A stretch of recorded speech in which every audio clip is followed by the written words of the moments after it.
The storm came fast and hard, sweeping across the open farmland like it meant to wipe everything away. Wind howled through the fields, bending the tall grass flat against the ground. Rain slammed into the old farmhouse, rattling the windows and shaking the loose boards in the walls.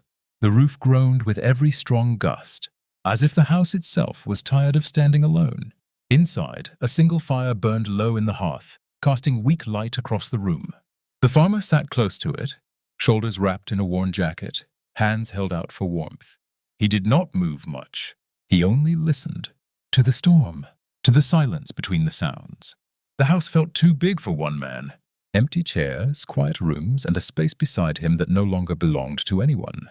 Since his wife was gone, time seemed to stand still. Days passed, but nothing changed. The storm outside felt loud, but the heaviness inside his chest felt even louder. After his wife died, the farm slowly began to fall apart, just like the man who lived on it. It wasn't sudden. It happened in small ways.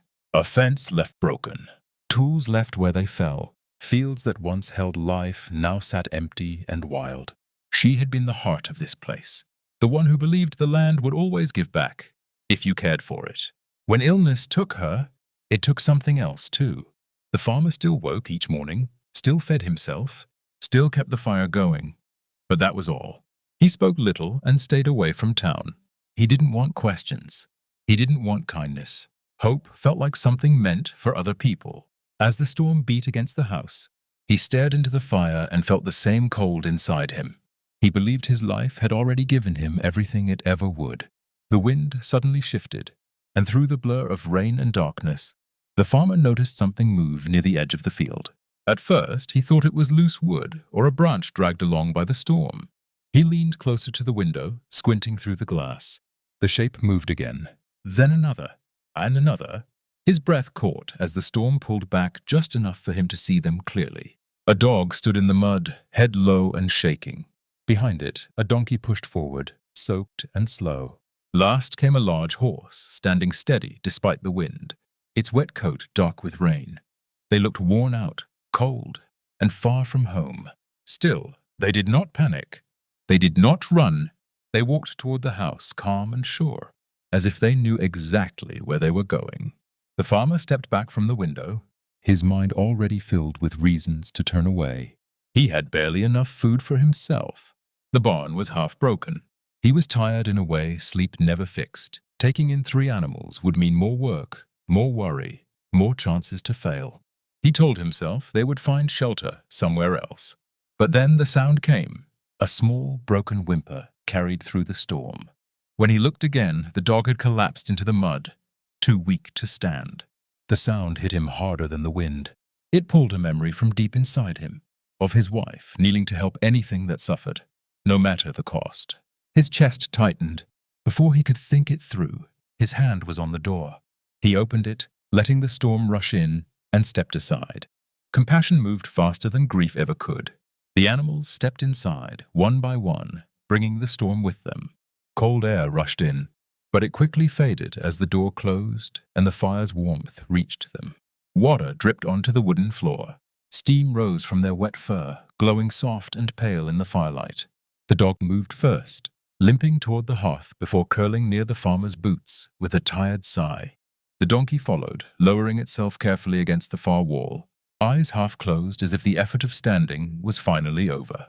The horse remained near the door for a moment, head high and still, watching the room as though guarding it. Then it stepped forward and stopped beside the fire. The farmhouse felt different now, not louder, but fuller. For the first time in years, the quiet did not feel empty. It felt safe. As the night went on, the farmer began to notice small things that did not feel normal. The animals were quiet, almost careful, as if they understood how fragile the house and the man inside it were. The dog rested its head on his foot, warm and steady. The donkey watched him with calm eyes, never pulling or making noise. The horse lowered its head when he moved closer, not afraid, not tense. Without thinking, the farmer spoke to them in a low voice, the same way he once spoke to his wife in the evenings. He told them they were safe. As he sat there, he realized something else. The old ache in his back, the pain he had carried for years, had faded. That night, when he lay down, sleep came quickly. No sharp dreams, no memories chasing him awake. For the first time in a long while, his rest was deep and peaceful. That night, the farmer dreamed of his wife. She stood in a wide open field under clear light, wearing the soft smile he remembered from before sickness took her strength. She looked whole again, calm and free, as if pain had never touched her. The dog sat at her side. The donkey stood just behind her. The horse rested close, quiet and strong. She did not rush toward him or speak many words. She only looked at him, the way she used to when she understood his thoughts without asking. Then she said one simple thing, her voice gentle and sure. She told him he was not alone, that it was time to keep living. When he reached out to her, she stepped back, still smiling. The warmth stayed with him even as the dream faded, like hands holding him steady through the dark. When the farmer woke, the feeling from the dream did not leave him. It stayed calm and steady, resting in his chest. He looked around the room at the three animals lying near the fire, and something inside him shifted. There was no sudden shock, no loud thought telling him the truth. It came quietly, like understanding something you had always known but never said out loud. These animals were not here by chance. They had been sent to him, not to fill the space his wife left behind, and not to replace her love. That space could never be taken. They were here to guide him, to remind him how to care again, how to feel again, how to stand up and face the day. The thought did not scare him. Instead, it brought peace. He nodded once, as if answering a question only his heart had asked. When the storm finally passed, the farm looked different, brighter under the morning sun. The farmer stepped outside and felt the cold air, not as sharp as before, almost like it was welcoming him back. Over the next few days, he worked steadily. Broken fences were mended, the barn swept clean, and small seeds were planted in rows behind the house. It was hard work, but his hands felt alive again. Neighbors began to stop by, bringing tools, sharing news, or just sitting quietly by the fire. Laughter returned slowly, like sunlight breaking through clouds. All the while, the animals stayed close. The dog followed him through the fields. The donkey moved slowly alongside, and the horse walked near the barn, calm and steady. Their presence reminded him that life was not just surviving, but caring, noticing, and moving forward. Each day, the heaviness in his chest lifted a little more, replaced by the quiet strength of purpose. One morning, the farmer noticed the animals standing near the edge of the field, calm and still. There was no panic in the air, no sudden movement, only a quiet understanding that their time with him was ending. The dog stepped forward first, brushing its head against his hand and giving a soft lick before trotting toward the gate. The donkey leaned gently into his side, pressing close for a moment longer than necessary, as if saying goodbye without words. The horse lifted its head and met his eyes, steady and knowing, before turning toward the path that led out of the farm. The animals walked away slowly, one after another, leaving only soft hoof and paw prints in the dirt.